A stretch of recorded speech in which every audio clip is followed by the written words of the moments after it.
gone live now. Yeah. Oh, Give right. the link then. I did. Give me the link. No, you sent me the other link. No, I'll send you both. All right, you won't listen to me. All right, I'll send it now. Do you know what? You women never listen, do you? All right. Right. So, are we live now?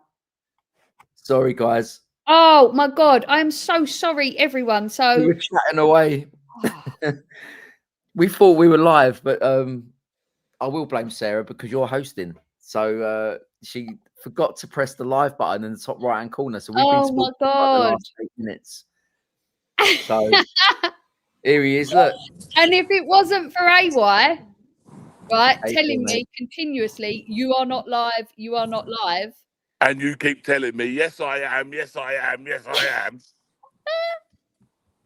Sorry. But we say it loud, we say it clear. The AY show is fucking here. He's here. Live. How you doing, mate? In the Sarah White channel today. Hi, man. So it's early morning, mate, for the...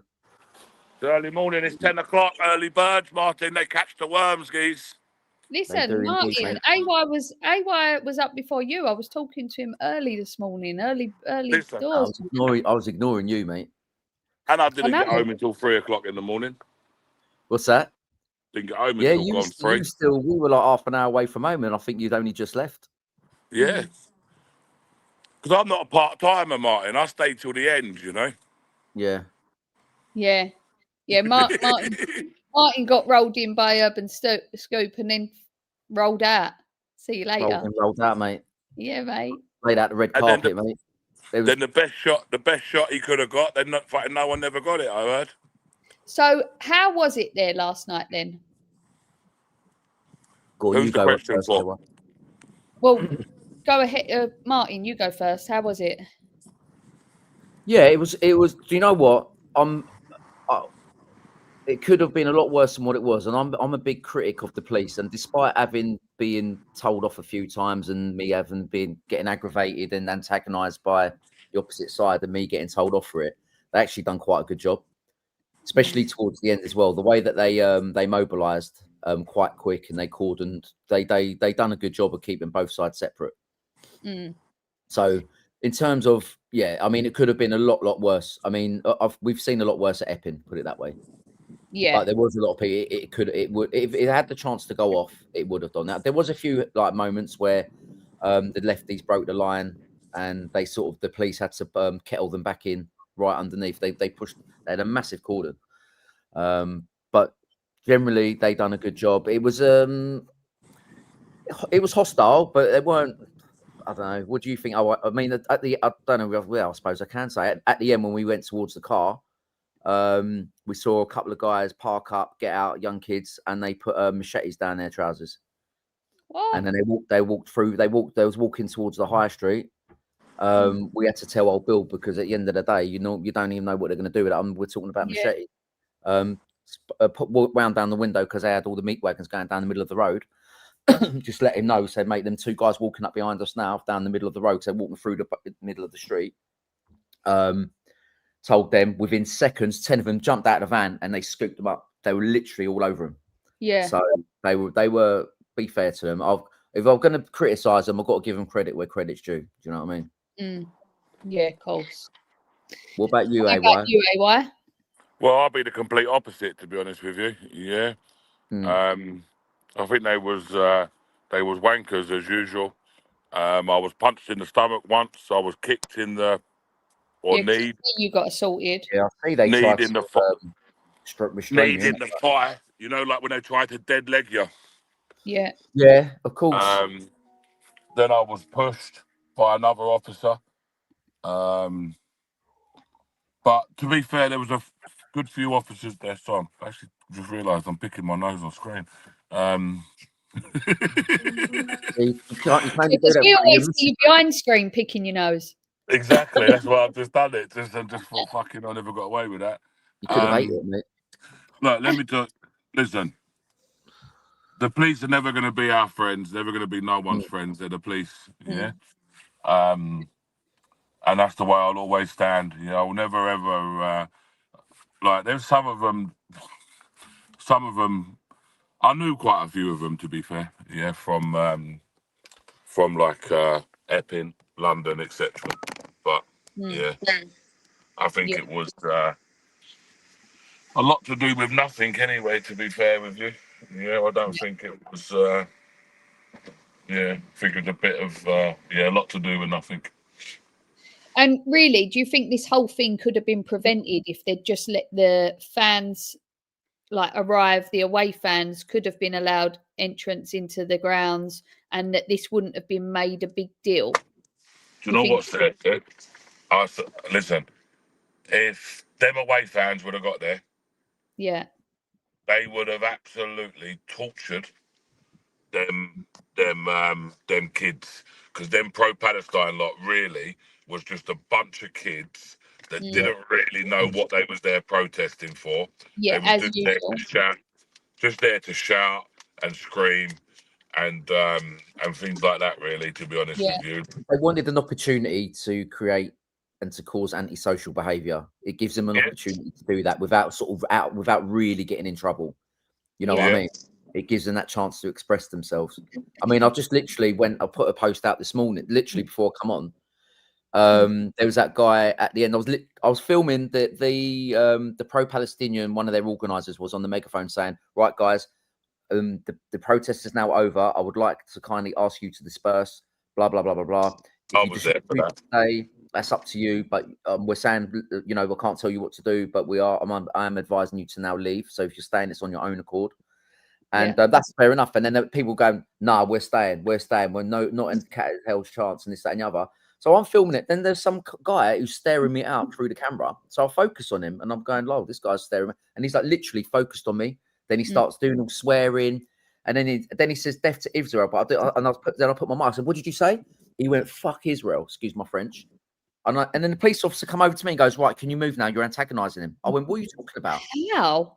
Proper 2-tier policing. I mean, I'm short, but this guy was shorter than me, so he must have had some proper short man syndrome. Autism. Right, I swear, yeah, he must have had something wrong with him, man. Even with them high heel boots that he had on, he was like pushing boots. He he was like proper shouting at me. And like, "No, you need to get back," and then telling his coppers, "Don't let him back in." And I'm thinking, mate, that's the sort of behaviour with the police, though, isn't it? It's that 2-tier justice system that we see time and time again. Because if they're gonna, although you're saying credit where credit's due with the police, I think in some areas, because they stopped the major thing happening. Like, I know what AY is saying, because I got a bit of grief, and that they wouldn't let me through certain points when I had security with me, and I was trying to get to them, and police were like, "No, you ain't going no." I'm like, "Well, I'm here reporting," and they don't let you through that barrier, and they clearly see that you're not part of the protest. Do you know what I mean? Yeah. But there are instances like what AY had, because that was wrong as well. What happened to young Bob was wrong. Yeah, I was just going to say about young Bob getting arrested, and it's a total abuse of their powers again. So Section 14 now has been so overused. Now it's Section 35. So, but again, it's an abuse of powers. They haven't got clear evidence that he was really doing anything wrong. So you have to have evidence of reasonable grounds. You have to be able to show something, and because you're not, and they can't. Suspicion, yeah. This is the thing with it's suspicion, Martin. Yeah, they don't have to have evidence, right?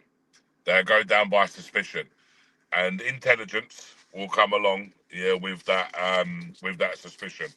And the moment they know who young Bob is, in that sort of environment, and it's not right, it's not right, but that's the way that they're going to treat him, and they're going to wrap him up and they're going to tie him up in court cases, because the quicker they can get young Bob silenced, the better it is for them, Of course. Because he's too clever, he's too smart, and but he's got that naivety of age. But he's incredibly articulate. But he needs to know, and this only comes with experience, but he needs to know when to button it and just walk away, rather than standing there and arguing. Because once these police officers have made up their mind, I'm sorry, but that's it. You ain't changing it. No, but you see with me the other day, when they tried to impose Section 14, when I was speaking at outside Parliament. Yeah.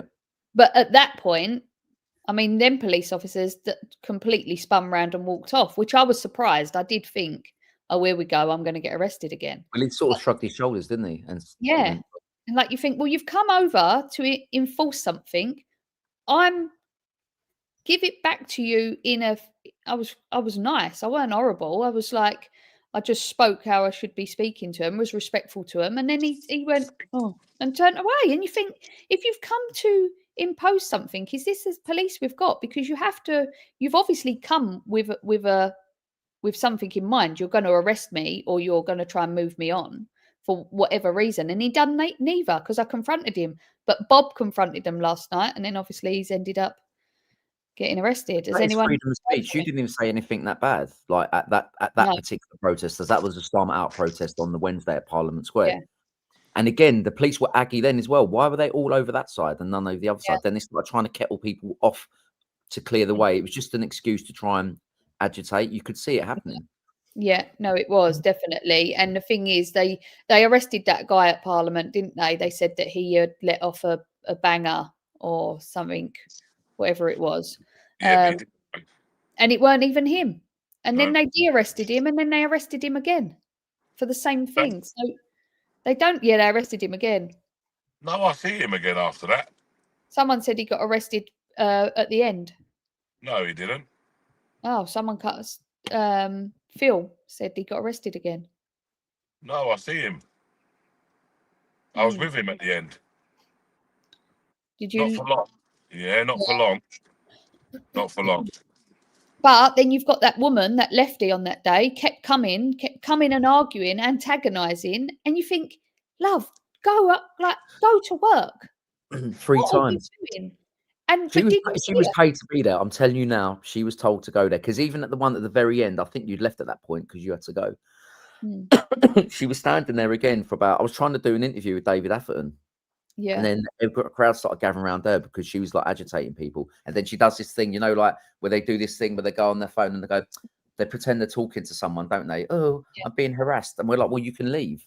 Like, you're free to. I stuck up for the guys that was there for supporting for Israel. So I'm standing talking to them. She come over, tried to give it to them. I then questioned her and obviously tried to engage in a debate, because it's better for us to debate these things. But she was getting really aggressive, and she went, oh, here she is again. She said hundreds of thousands. I said, no, I didn't. You're spreading misinformation. Every time someone tries to have a debate with you, you say that we're lying. You call us a racist. You call us a fascist. You call us a Nazi. But you're the same people that call in for death for Jews in the street. So who's the Nazi? Well, two women who get some information from the BBC. So if I'm this far right white supremacist person, what these people portray me as, I went to this Aston Villa last night, and the amount of Muslim lads that come up to me, I was like, it's the hotel investigator. Hey, why? Yeah, can I get a picture? Yeah, and this was coming from Muslim lads. I had a few issues with a couple, but you know what? I'll tell you, it was all blown out of proportion. Yeah, I was actually pretty much, even at the beginning, I was welcomed there, even by the because they didn't realise who I was. Let's be clear, because I'm sure if they did, then they wouldn't have been so nice to me at the beginning. But that's my tactic. I befriended them at the beginning, the organisers, even the ones giving out the placards. I don't know if you see, but I befriended this one, old Stuart, my old mucker Stuart. And then after that, I was pretty much fine, really. But but them youngsters, they're not political, though, are they? They, when you think about it, we're sort of more focused on the political side of things. They don't really know why they're there. They're just going there for a day out. That's what it is. Fashionable. They're being indoctrinated at school. They find out from their teachers, and this is what you should be doing, and that's how they're guided. So when you try, he hit the nail on the head earlier on. Yeah, when he turned around and he said they're there just to cause antisocial behaviour. Yeah. They don't really care about protest. They don't. It just gives them an excuse. You know what I mean? It is. It's about going along, being part of something and causing a problem. They like to cause a bit of ag. That's what they're really going for. Yeah. But I see your streams last night, and I see you, especially AY, like I see his, and he was saying, you know, like, what do you think about the people in these hotels? And at the end of the day, they was all agreeing they want the same as us. They don't want these undocumented men in the hotels. So it's the government that are causing the divide continuously. And once people understand that and realise that, then surely all these lefties that turn up that think they're on the side of these Muslim groups of men that was there last night talking to you, well, hold on a minute. You're not actually on their side because they're on the same side as us. They are. And this is evident from Whitechapel when Stand Up to Racism said we're on your side, and they said no, you're not. Yeah. Now some people can look at it and turn around and say, well, they're saying no, they're not, because they're not on the side of on either of our sides. Yeah, they're on their own little path of domination. Do you know what I mean? Yeah. But I do truly believe, that there is a second, third generation of Muslims that are not as radical as the ones previous to that. It's been diluted, obviously. It's been diluted. Do you know what I mean? Like, yeah. Oh, definitely. I've spoken to some of the guys at Whitechapel, and I am going to go and speak to them and do an interview in depth with them, because they said, we want the same as you. We ain't got a problem with you. You know that. You're from we're all from the East End. And they was like, you know what it's like here. I was like, yeah, of course I do. They was like, we ain't racist. We ain't got a problem with you. But they have a problem with the woke. They have a problem with the left, because they're the ones, they don't want to be aligned with them, because they're like, we're not with them. We're with you guys. Well, So when when we was you say that, we ain't with you, he meant we're not with the left. But I'm not sure if you was there at one stage, Martin. Yeah, but I was chatting to. I was chatting because I feel that, like a lot of these words that they use at the moment, or I've been using it for a while now, genocide and racism, even. Yeah, the word has been so badly diluted. That, because when you look at the facts, because I think I said to him, like, how many people have died?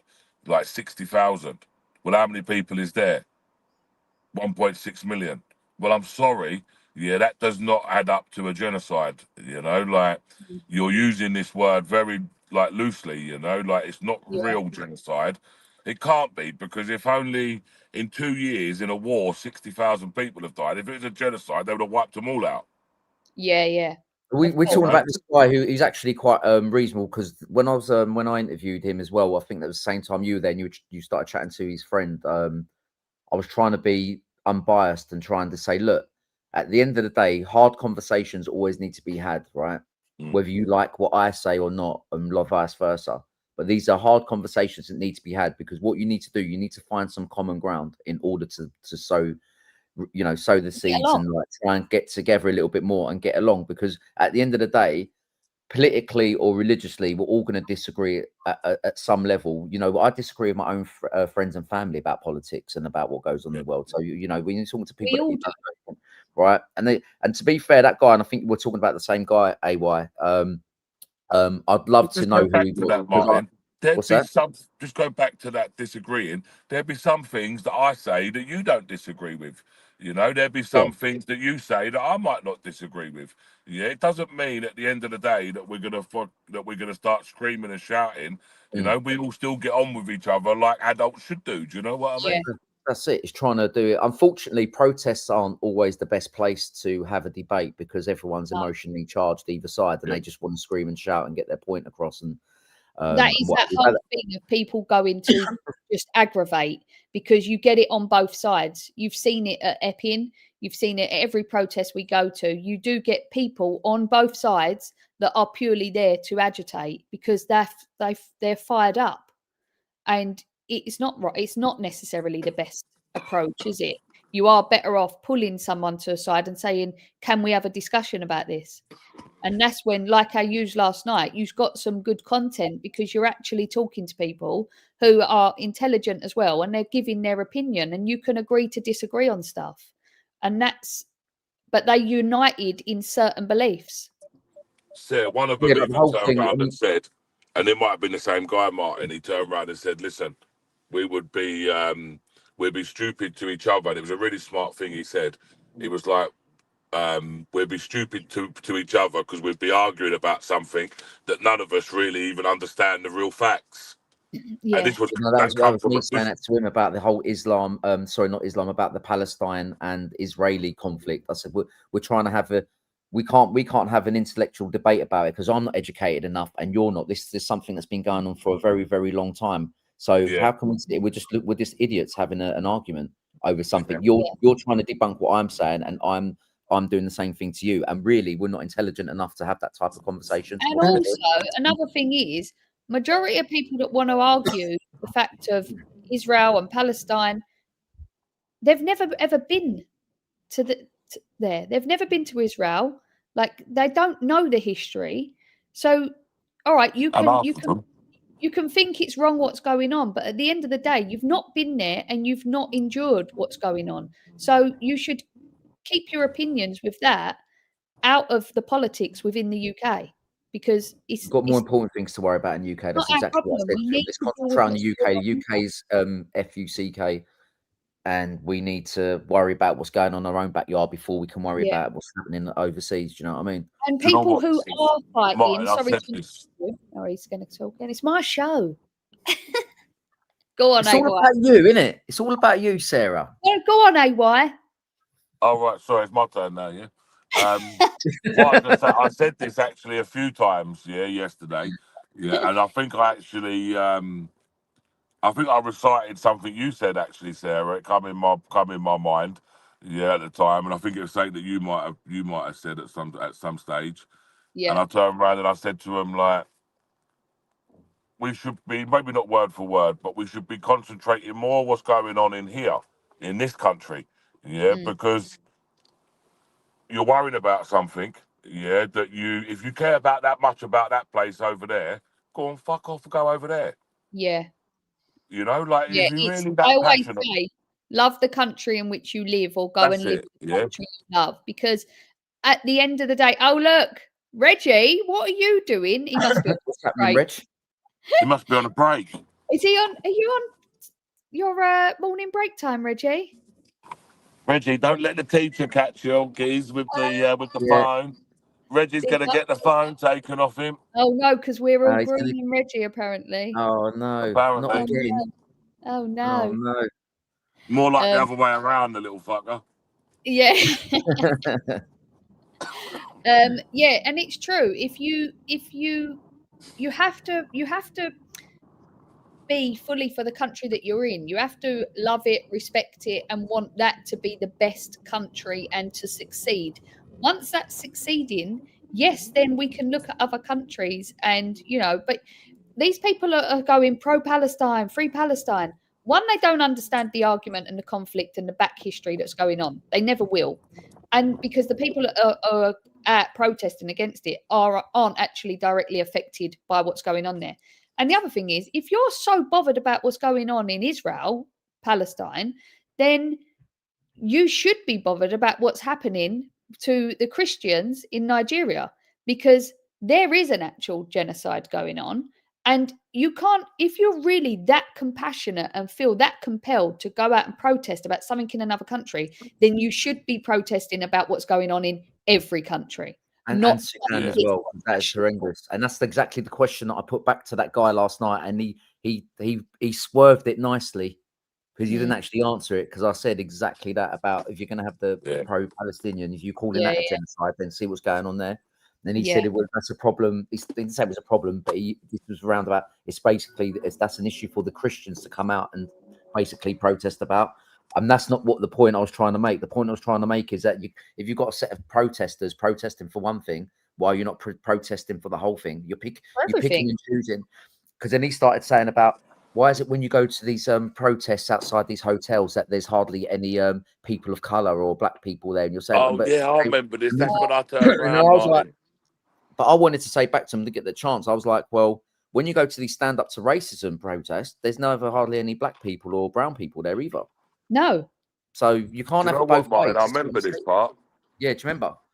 Yeah, because I turned around and I said to him, hold on a minute. I've been at every single epping protest. Yeah. Hi. Ta-da. It is a multicultural protest. I'm not saying that there's many, But there is. No. But you've And I got to think, also Epping turned is around and said to probably a him, white area, you know like that the whole of the Epping UK. is. You're going And to this, mate. I've But said listen, this you know that hotel hotel name. at Epping? Yeah. Sorry. You know that hotel at Epping? It was there for a long time. Yeah. People only started protesting when a young girl got seriously. Do you know what I mean? It's been Can't there get for a flat 5 white years, piece, that eh? hotel. Isn't it? That Come on, do you hotel's, know what I mean? People was only thingy. Here, bro. yeah. People We've, was only protesting when something terrible happened. They didn't care about the shoplifting and stuff. yeah. No, they didn't. We see the problems that was going on there. You see the men walking up and down. You knew that the like petty crime had gone up. But Yeah. people just kind of was like, well, the hotel's there. There's not really a lot we can do. The moment there was a sexual assault, then obviously everyone come out because it's like, well, hold on a minute. Now you're actually like committing crimes that are unacceptable. And there's no place for that in our community. Yes, Epping is And you know predominantly what? white. We know that. This is a white Christian country predominantly. So there are going to be areas when you go outside of big cities and big towns that they're going to be predominantly white. It's like if I'll go to Africa, where it's predominant, you're not going to find places with white people. Like it's not about being racist, but isn't it funny when Isaac turns up to Epping, who we all Yeah. know, Isaac's what, big tall black guy, Yeah. the mainstream media cut him out of every single picture. I know, it's crazy, If isn't that's it? not racism, then what is? Because This is why the mainstream media are the ones that actually, because they're working on behalf of the government and the establishment and their narrative. This is why they are part of the biggest problem that we do have, because they are the things that other people see and Cheers, guys. causes division. Like going Have a back to good that day, guy yeah? we were speaking to, like I said to him, what we all need to do is be educated. And because you're reading and seeing things in the news or newspapers or whatever you read and sort of channels you're reading, you're going with that narrative. It's not your fault. You're believing what you're Right? reading or seeing. But yeah, that's why it's important you've got citizen journalists on the ground reporting the truth and definitely. having these conversations, because it does prove that people can have a conversation without screaming at each other, right? Yeah. So when you've got that, you've got to basically look at the whole picture when it comes to like, and we all need educating. That's why people do need to come together, and that is what the government are scared of. They want division, They because at want the end of the division. day, ultimately, Division lines their work pocket. for them. It Right. keeps them ticking over, and that's all it is. And it's The Yeah. problem that we have, Martin, yeah, and I'm going to be total honest with you here, yeah. You see, you see these lefties, Mm. they're so intent on argument and they're so intent on this division because they're paid to do it, that it could never work because they would never allow it to work because they're too stuck up themselves. And even though they agree with majority of what we say, and we'll agree with some of what they say, they won't match it together because they'll just be infighting who's going to be in charge and stuff. Do you know what I mean? Yeah. I just think if us, like collectively, can say interview like I used it last night, them Muslim guys, and like me going to speak to the guy in Whitechapel and start getting the content out there of showing and them saying we ain't got a problem with you, and them showing that we're actually all united, we then become a bigger force. And at that point, stand up to racism diminishes and it falls apart because hang on, well, if you're The, stand up to racism, how comes all the Muslim people are on our side, or predominantly most of the Muslims would be on our side, especially the younger generation? Well, the because I'll thing tell is, though, you why. Sarah, on Shall I that, tell you why? Shall I tell you why? Yeah, I'll tell you why they won't. And it goes down to this: you say with these lot at Whitechapel, yeah, they made a video with these Canary Wolf lads, said all the right things.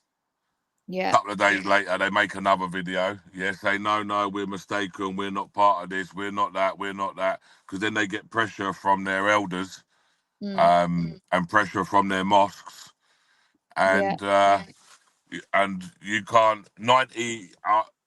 I'm sorry to say, yeah, but 90% of that people in that religion, they're bad people. You've only got about 10% of them that are actually any good.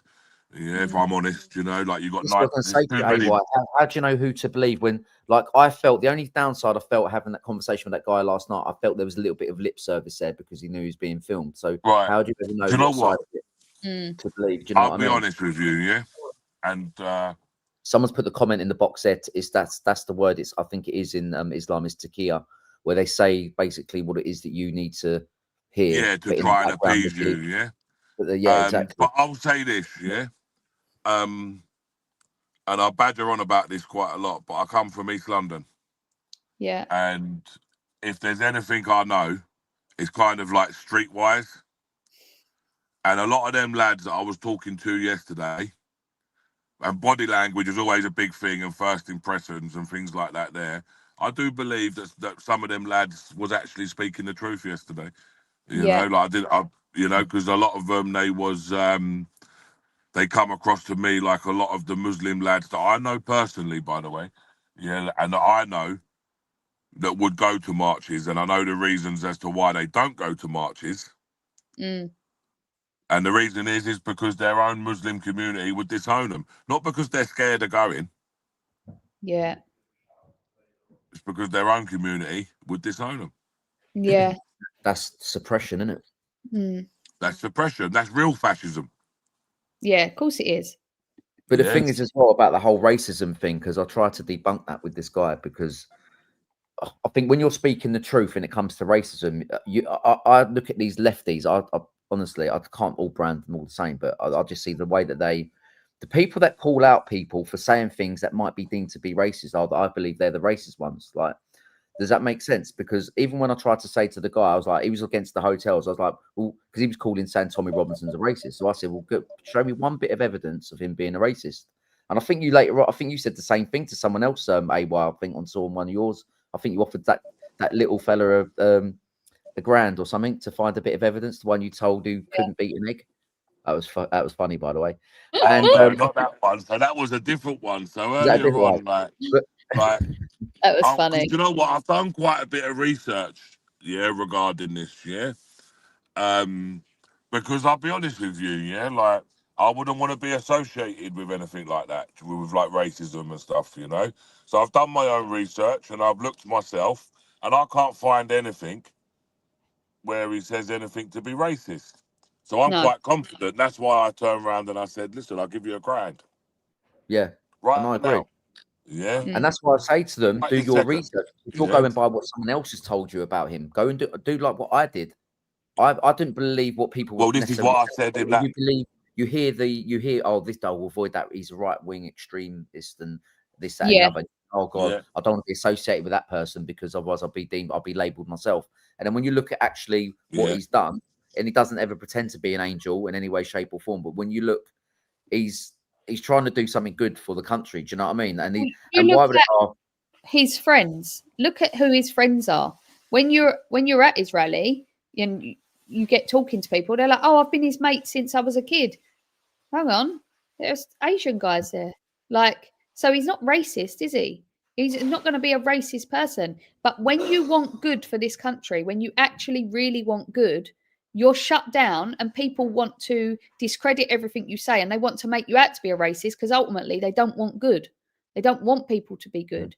They want there to be a divide. They don't want us to all be united and get along and be like peace. It doesn't there's no money in that.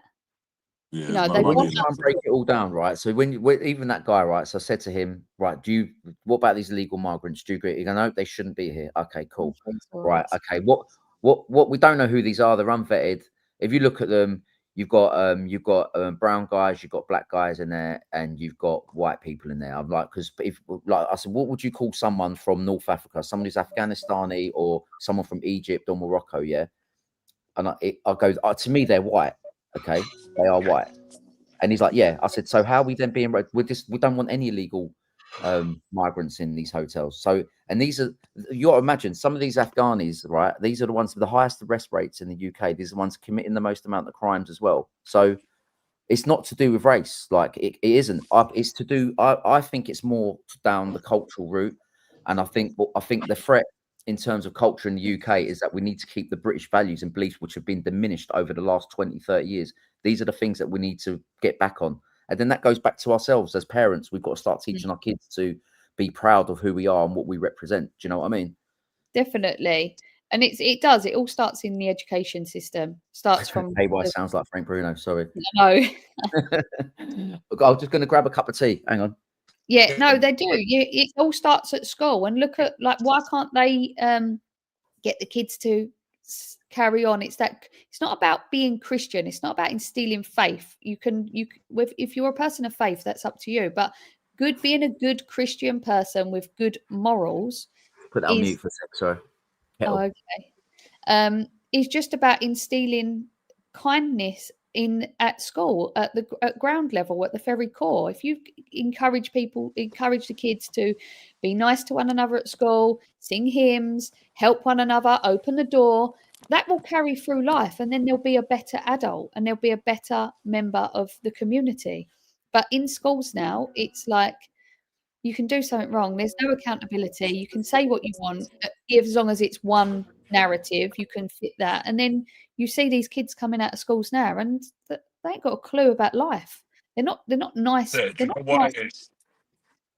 Do you know what? I look at it like this, yeah? I think to myself, when I'm parenting nowadays, yeah, and I'm sorry if it offends anybody, yeah, but parents have become lazy, yeah, and I particularly point at mums and dads, yeah, they've actually become lazy, and they're very happy to put their child in front of a computer or in front of a TV.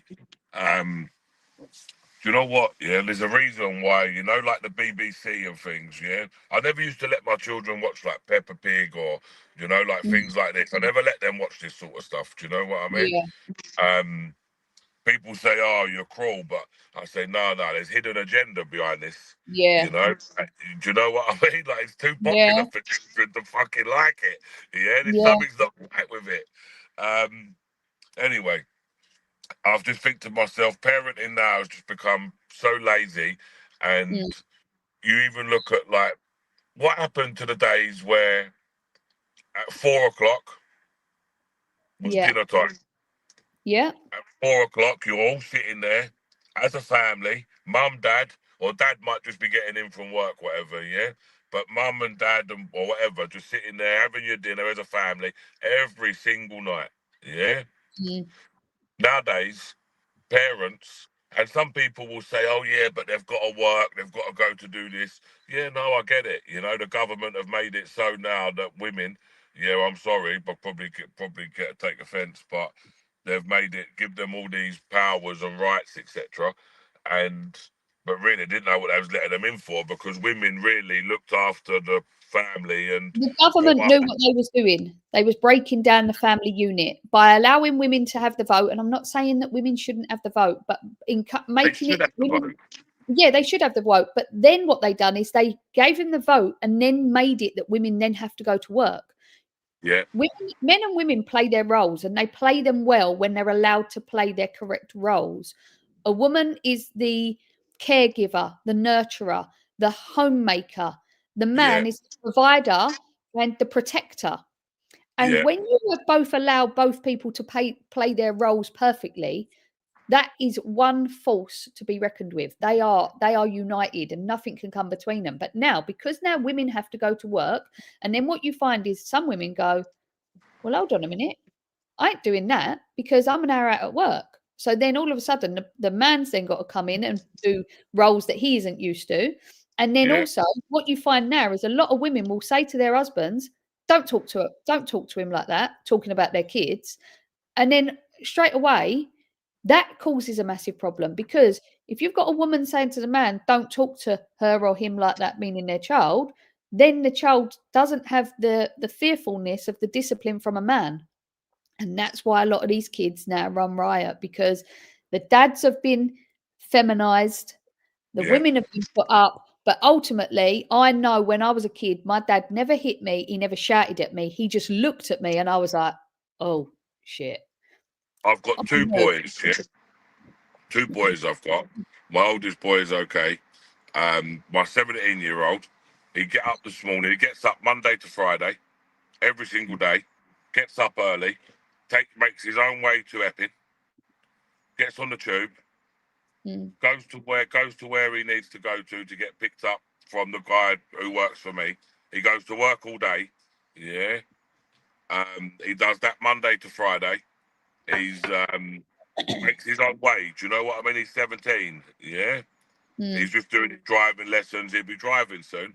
You know, when he turns to be 18, then he'd take the truck home, I suppose, and he'd just go with that, I suppose. You know, but this is the things that people, and this is why I've always say it's important. If you do break up with people, you should, you know, like it's the children. You know, you've got you know, like you have to think about this, people. You know, like it's hard, I'm mate. my kid's dad, and I had my 40th birthday party this year. I know you told me. He was there with his new wife, with his eldest daughter, with her boyfriend, with his mum, with his dad. I invited all his family as well, all his extended family, but they couldn't make it. They was at another party. But for my kids, I try to keep things as amicable as possible. It's irrelevant what happened with us.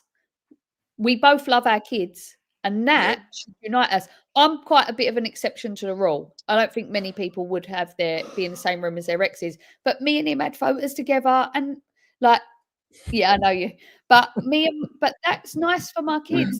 They see that. They see as a unit. We're still a unit to a degree because we've got kids together, so we can still get on.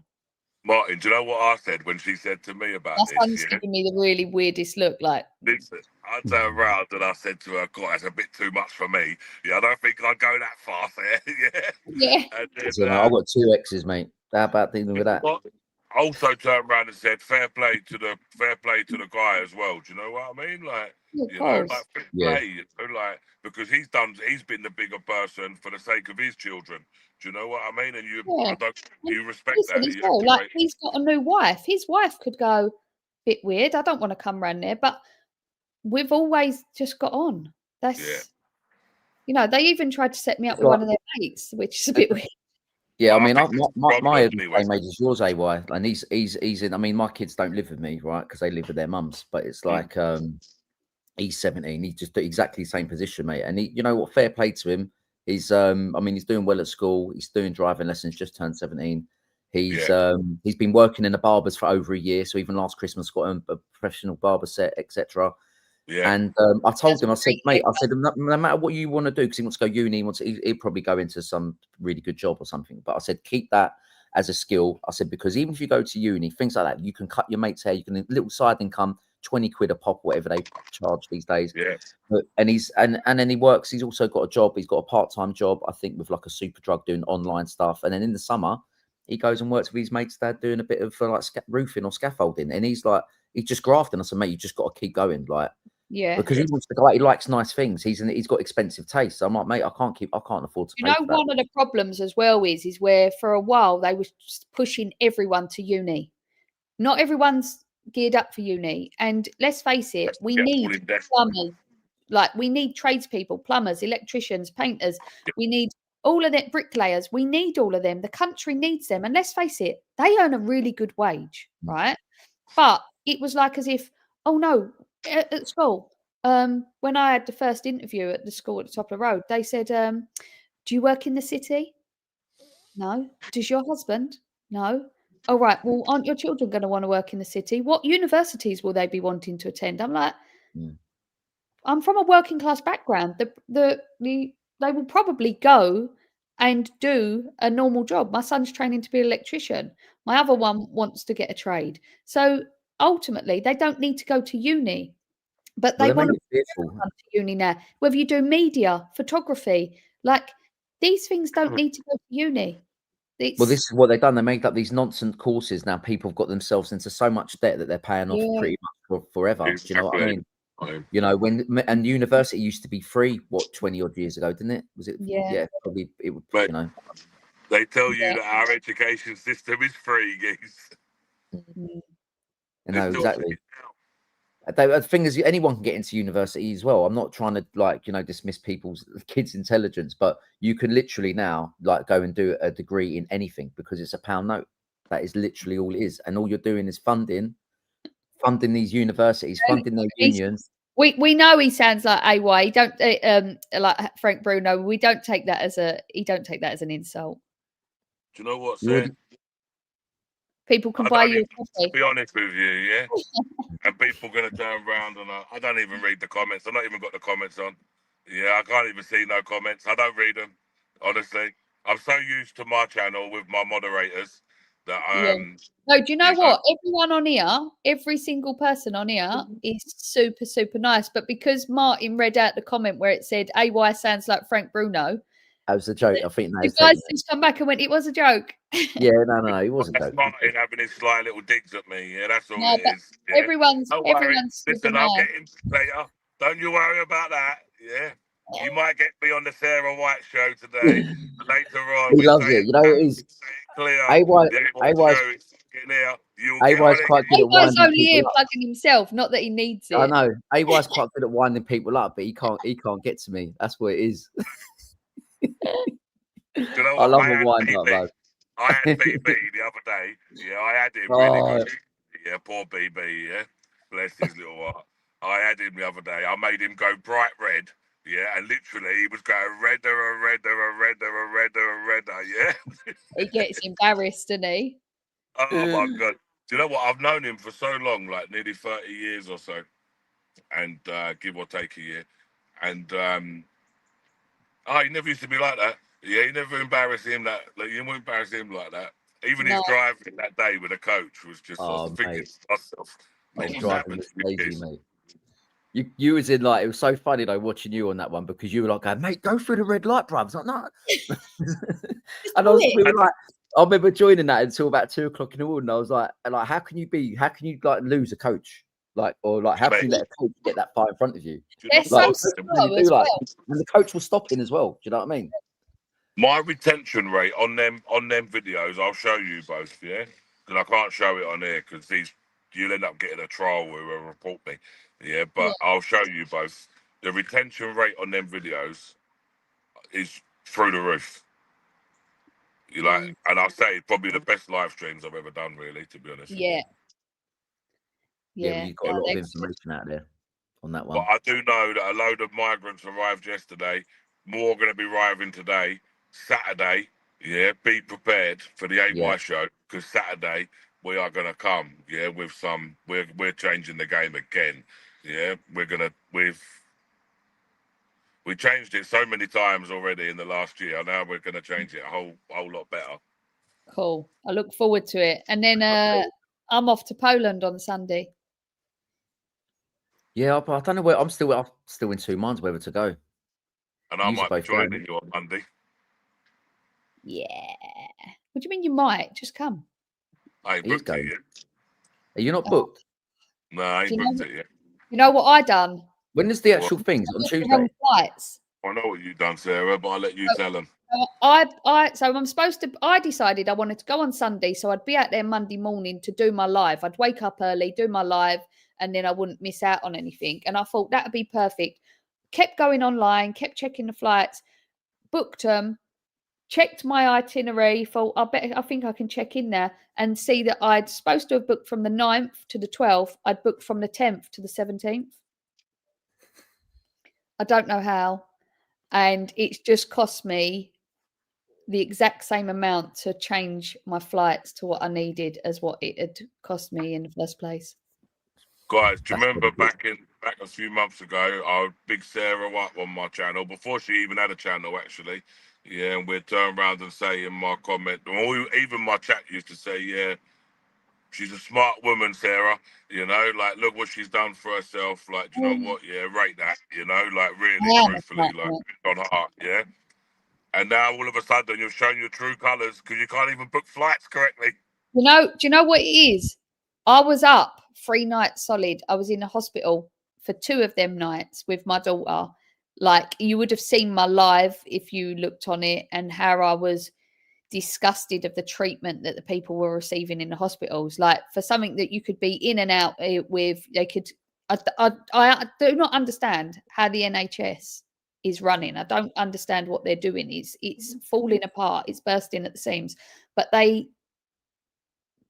there's jobs that you think, well, why aren't they doing that? Or why aren't they doing that? Or that's simple. Someone's screaming in pain and they've been there since 8 o'clock in the morning with suspected sepsis and it's now 9 o'clock at night and they're laying on a ambulance bed and it's an 83-year-old woman. And I went over, I went, excuse me, are you all right? And she was like, oh, can I get you anything? She was like, please, dear, help me. I'm in so much pain. Got to know her story. And you go, she's been here for 13 hours next to where people are being checked in. No one's checking on her. And she's screaming in pain.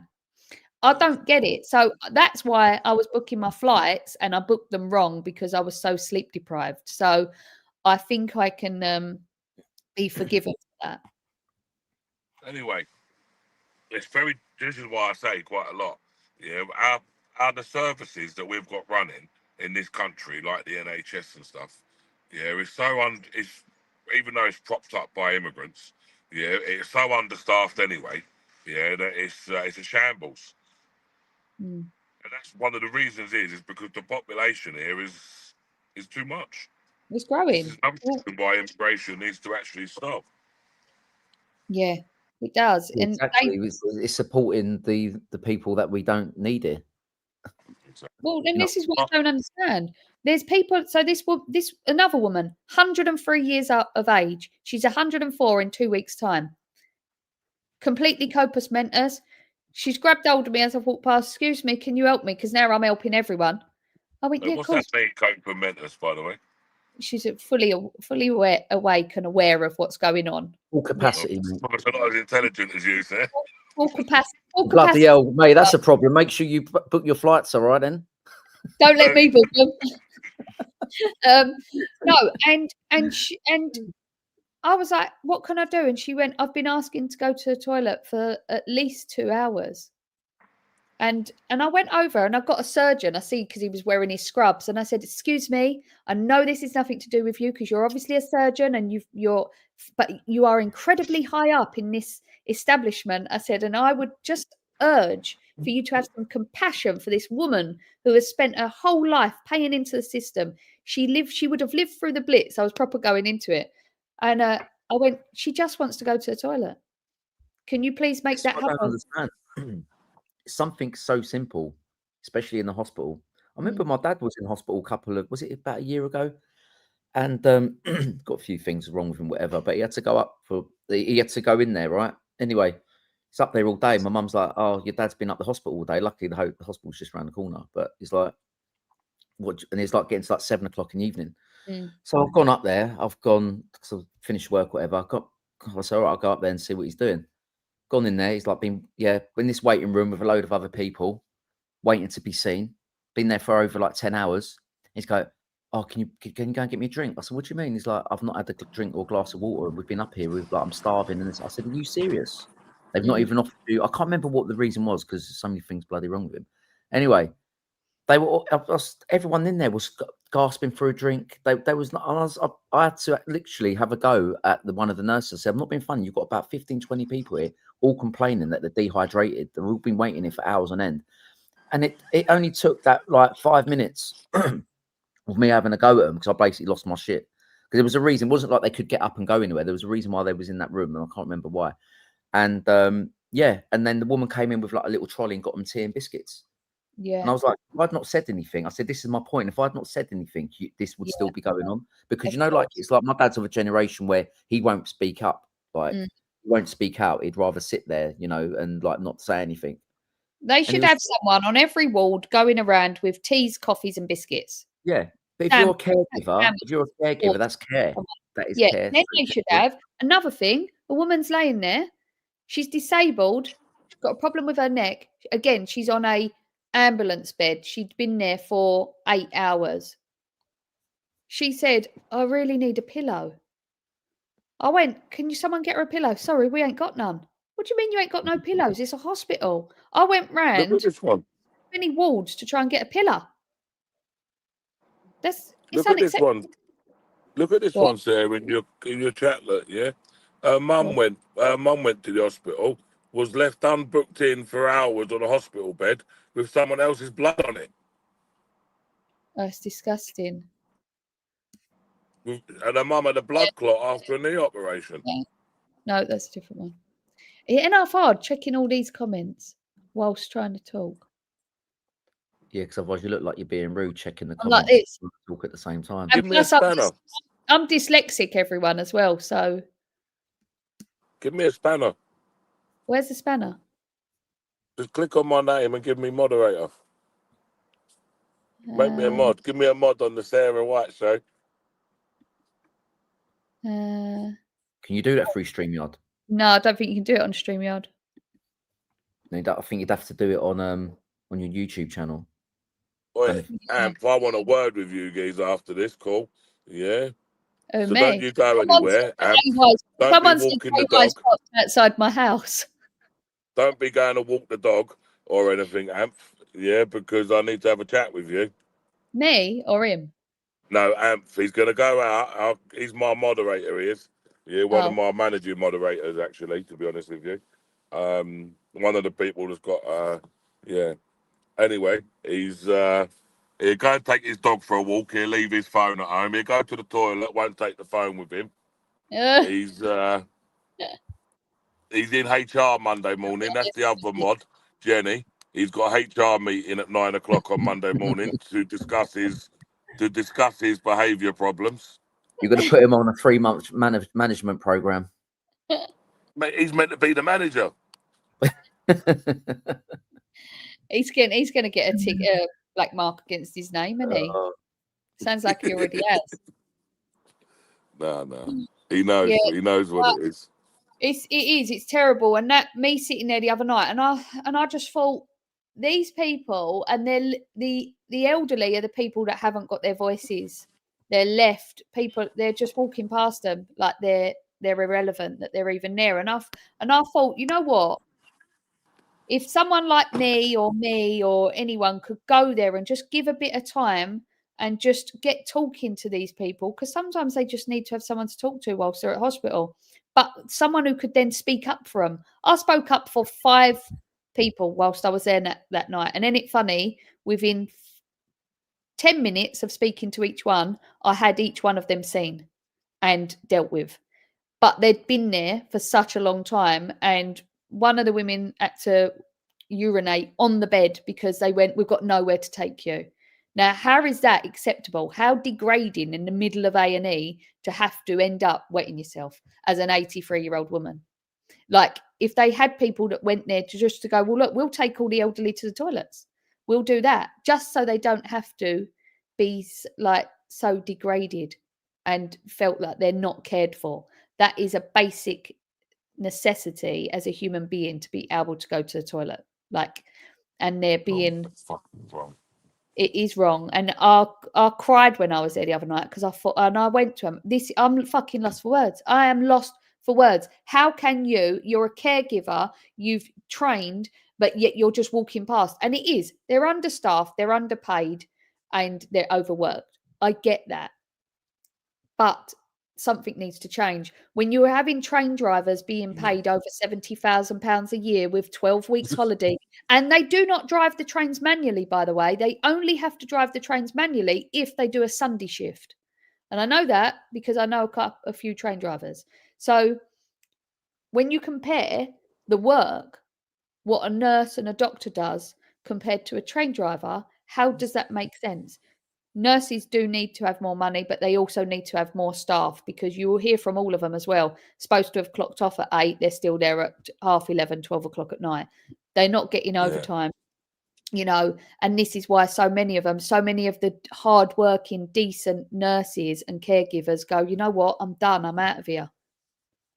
And so then a lot of the NHS is privatised as well. So where you got that sort of, where it's funded in that way, it becomes a business. So basically, they're up against targets and KPIs, deadlines, and you know what I mean. They're measured on all the wrong things. Listen, when it comes to caregiving, Martin, it's giving independent personal care to that person. That person needs it there and then. You've got to do it. Yeah, bro. But listen, the NHS shouldn't be about fucking KPIs and stuff, guys. Yeah, this is not a business, bro. This is like, health is shouldn't be a business. I know it is a business because you can go and pay for stuff privately. Yeah, and obviously it is a business, but the National Health Service, shouldn't be worried about things like KPIs and stuff, No, definitely. The admin side of the NHS is absolutely awful. Mate, how can we go to Boots and go and buy a pack of paracetamol for 16p or 20 pence? Yeah, but the NHS have got to pay £9 for it. Yeah, one of the women there, she was a she was a nurse, and she come over and she went, I just want to say thank you. And I was like, why? Because I'm thinking, well, hold on a minute, I'm shouting my mouth off for the patient. She went, it takes for someone like you to come in. She went, because now all of our superiors are all worried because you're actually kicking off. And I was doing a live, and I said to him, I'm doing a live and I'm exposing everything that's going on here. And she went, thank you so much. She said, I hope more people are going to do what you're doing, because she went, I can see that everyone's being fouled. She went, I signed up to do this because I care about people. She went, but our patients are being fouled and let down at an alarming rate. She said, we have medication that we're told to just bin. She went, but the medication could be used. She said, and you've got boxes of it. Oh, one tablet's been taken out, right, it's got to be binned. So she was saying, like, the NHS, she said, is failing in every single turn. So I would just encourage people to go, when they're in the A&E, just start doing lives, exposing them. Because I don't even go to the GP unless it's I need I don't know, unless I need to get referred to a physio or something like that. I don't even trust in things like the GPs, because I just believe they just look on Google while they're sitting on the opposite side of the desk and look it up. That's all they do. Well, they're a general practitioner. That's what a GP is. So they know the same as what we do. We can go on Google, we can check, and that's it. Like, they're not a specialist in a field. You're not seeing an actual person who specializes in neurology or in, or cardiologist. You're seeing someone who just basically types in, ask Siri or ask Google, what is it? I don't believe in their practices. I mean, I know we're going sort of off topic here from what we came on to talk about, but it's like, doctors don't do what they used to do. Like back in the day, if you remember, when you was a kid and you went to the doctor, the first thing they'd do is they'd check your ears, check your tongue, check your eyes, check your ears, check your breathing on your back. Like basic checks. They don't even do that anymore. They don't even look at you. They look down at their computer. What can I do for you? What? It's like, oh, sorry, you feel like you're. You feel like you're there for the wrong reasons. You had a family doctor before, didn't you? Yeah, that's what I mean. The doctor used to know your family. Then you go in there, and you then had a family doctor. Yeah, but you have to look at who owns Big Pharma. This just tells you, when you start looking into it, when you go down that rabbit hole, you're like, well, hold on a minute. We know what the Rockefellers done.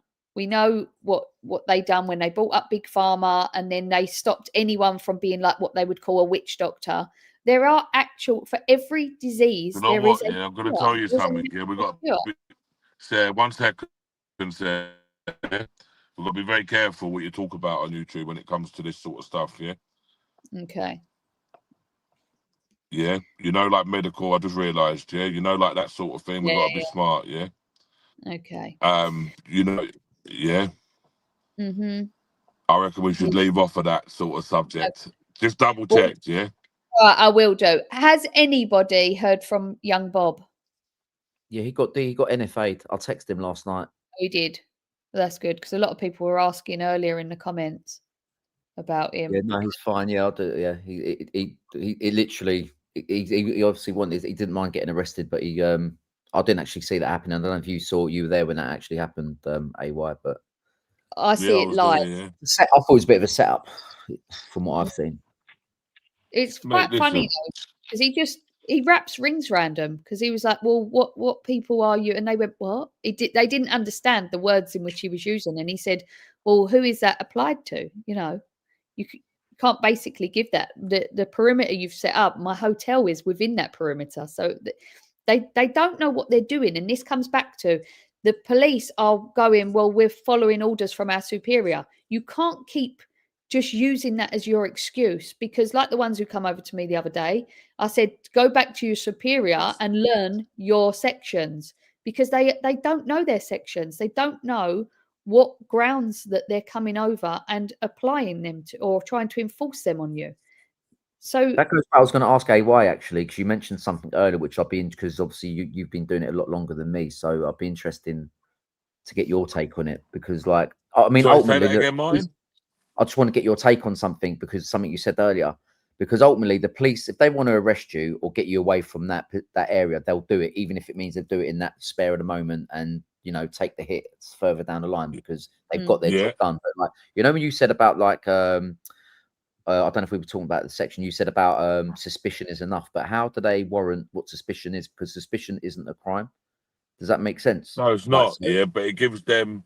So basically, yeah, if they think, yeah, that your presence there, yeah, is going to be, or if they suspect, should we say, yeah, that your presence there is going to cause potential disorder, yeah, or a breach of the peace, then they can remove you, yeah, to prevent that.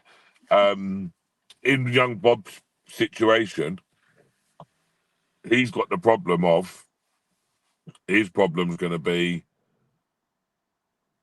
when he's so well known in that community, no matter where he goes, they all know him, and his presence around them is going to cause a potential breach to the peace. Whether you agree with that section 35 or not, yeah, that's the way it's worded. Yeah, so I do reckon that over maybe the autumn and winter time, you probably are going to start seeing amendments to certain sections, like section 17, like section 14, yeah, because they're all worded in a way, yeah, where there's easy ways out for them, do you know? But what you got to do is, yeah, going back to your question, Martin, yeah, you must hold these people accountable, regardless if the money doesn't come from their pocket. At that one yesterday, I told him already, yeah. Do you know this morning? Yeah, I'll tell you this. Complaint is going in about him. You know, next time he sees me at protest, he won't put hands on me because he knows I'm going to do it again. Yeah. You know, because there's going to be a paper trail to it. An email's going to get sent. They have to reply to it. Yeah, they're going to reply and say, look, they've had their words. He's done a course, whatever. Yeah, no problem. Happy days. Next time he sees me, he won't do it again. Because suspicion is subjective then, isn't it? Do you know what I mean? Of course it is. And no matter what type of police officer, so it's open for abuse. And this is what I'm saying. So But when the you problem like, you've got, Martin, is they have something called circumstantial evidence. And circumstantial evidence is not main evidence, but it's just little pieces dotted together. Where everywhere he goes in that community, there's a breach of the peace. Because they're saying prevention's better than the cure, basically. So they say that him from causing. And we listen, like it or lump it, this is what these sections actually say. This is what the legislation says. Yeah, so you know, like I say, I do believe that you probably will see changes. Yeah, to these. better or worse though? I think probably for worse. Yeah. Yeah, definitely. I think for worse, mate. Yeah. I think they want to stamp this out, Martin. Yeah. About with Shabana Mahmood with regards to protesting, is this like sort of maybe linked with that then? If there's going to be these certain changes, do you know what I mean? Because Mate, you know, like you said about multiple protesting in the same location. Yeah, so there's going to have to be sections out around that, isn't there? Yeah, which is then obviously going to rewrite like section 14s and 17s and you know whichever other ones they're going to do. But then there's going to be strategic, like with Epping. You would go, right, well, we'll protest outside the Bell Hotel, and then 2 weeks later we'll protest outside the council offices. So it's about, because you can't be in the same spot for a certain amount of weeks, can you? So it would be, well, if we change it, then that breaks, there'll be a loophole, hopefully. There'll always be loopholes, yeah, because there'll always there'll always be loopholes. But you got to remember as well, yeah, their next batch of like legislation they bring out, a lot of it's going to be around us as well, Martin. Yeah, of course, I can see that coming already. Yeah, because it's going to be a lot of it is going to be around citizen journalists, live streamers, because you're live, they know it's the truth, what's going out. It's not, do you know what's there? It's not just that, you know, like we're not controlling the narrative, yeah. But in a weird sort of way, we are controlling the narrative because you're giving it live. Yeah. So to an audience, which is a big audience at the moment, collectively, when you look at it, I bet if you put all of our streams together yesterday, yeah, I bet you put mine, Martin's, BB's, News Now Yorkshire was there. There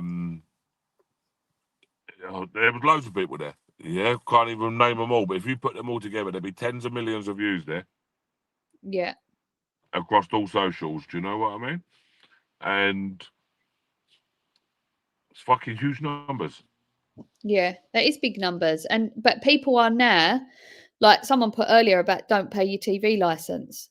You know, so many people now don't have a TV license because they don't watch mainstream media. They don't watch the TV because a lot of people now are turning to the internet. They're going on their live streams on their phone and they're seeing what's really going on.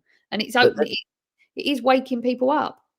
But they're trying to introduce it so that you can't watch internet or like I don't know, like internet streaming services without a TV license either. It's absolute criminal. It's absolute criminal. I do not want to watch the BBC, right? But news mainly, all right. I don't want to watch them. You know, I can watch what I need to watch. Well, I don't even really watch TV, to be honest. We're all too busy out streaming or putting content out on X or doing spaces and stuff like that. So why should you be like held or kept hostage to bloody basically pay a fee? I mean, I've not paid it for, well, or whatever, but anyway, like, why should you have to pay it? Why? To keep the government funded. The BBC needs to be funding regardless. It does. Lies. That woman the other day, when we went, I said, well, where are you getting your facts from? And she went, well, and she said something about watching the BBC. I went, the BBC have just been done for editing Donald Trump's speech that incited violence. And she went, no, it didn't. I said, yes, it did. And she went, no, they didn't do that. I was like, right. It's just sorry to interrupt you, Sarah. Yeah, again, yeah, I've been interrupting you a lot, but you've had an hour and 20 minutes of my valuable time now, and I actually really need to go. All right. All right. Well, we should actually wind this down there anyway. Yeah, no, we're gonna have to because I was supposed to be doing a space at 11 o'clock. Oh, it's 20 past 11, and I actually really need to go. Yeah, no. I'm really sorry, everybody. You can. That's a separate show for you, though, Sarah. Talking about mainstream media. Yes, you can easily get an hour's worth on that. Yeah, definitely. I'll do that in my sleep. See, this is the problem. You know, when three people together that know each other and just talk normally, just like this, it just goes on, and you don't realise the time. That's because you both love me so much. I don't know about that. Yeah. My new besties. Oh, we need to go and meet up for breakfast. Sorry, I missed last week. No, that's right. Don't worry about it. You stood us up, Martin. Yeah. Do you know what, mate? I forgot if I'm. No, I need to go anyway. Yeah. No. Before you start me off. Yeah. No. Thank you to everyone for coming on, and thank you to you two guys for coming on as well. So I'm going to end the stream now. So thanks, guys. Thank you very much. Everyone, reports. See you next Monday. Bye. Yeah. You soon, Sarah. Everyone, obviously, probably it's all of your followers that have actually come on here anyway. But anyone that hasn't, obviously, go and follow Gauchi Reports and AY Audits. And smash it. Smash it. I might be doing an X space soon as well. So if anyone is on X, I'll be just keep if you want to might carry on some sort of part of this conversation. But yeah, I need to go and have another cup of tea or a coffee. But no, thanks for having me, Sarah. And AY, catch up with you soon, mate. Yeah, speak to you soon.